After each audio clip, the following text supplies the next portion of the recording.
मेला में छौरी कमरिया हिलैली, 10 गो छौरा के दिलवा चुरैली। अच्छा मेला में छौरी कमरिया हिलैली, 10 गो छौरा के दिलवा चुरैली। मार लेली छौरी जब तू सेंट गमकौआ। सुना छौरी क्या सुना छौरी मेला लियो पीका महुआ, तोरे देखे खातिर लड़े छौरा। सुना छौरी मेला लियो पीके महुआ, तोरे देखे खातिर लड़े छौरा। मंगला रिकॉर्डिंग स्टूडियो खटहा पहुंचाई।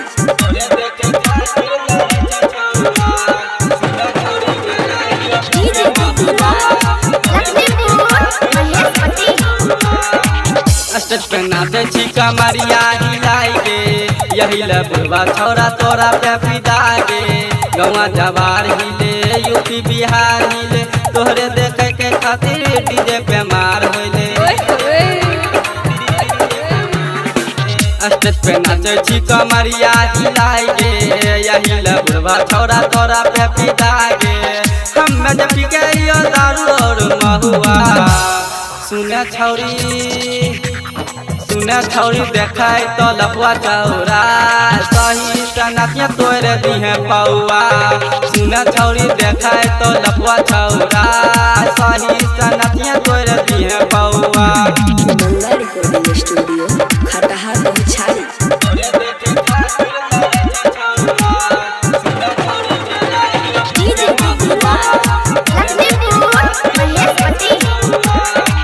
तोहरा के देखी छौरा गेल पगलाई, डीजे वाला के दिल तोहरे पे आइल। अच्छा तोहरा के देखी छौरा गेल पगलाई, डीजे वाला के दिल तोहरे पे आइल। तोहरे पे उलट गेल पूरा मोहल्ला, जल्दी से नाच छौरी करना हल्ला। जल्दी से नाच छौरी करना हल्ला, तोहरे पे उलट गेल पूरा मोहल्ला।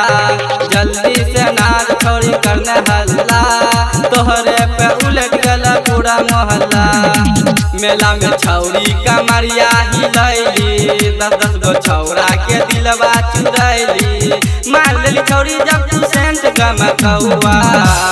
सुना छौरी क्या सुना छौरी मेला लियो पीका महुआ, तोरे देखे खातिर लड़े छौरा।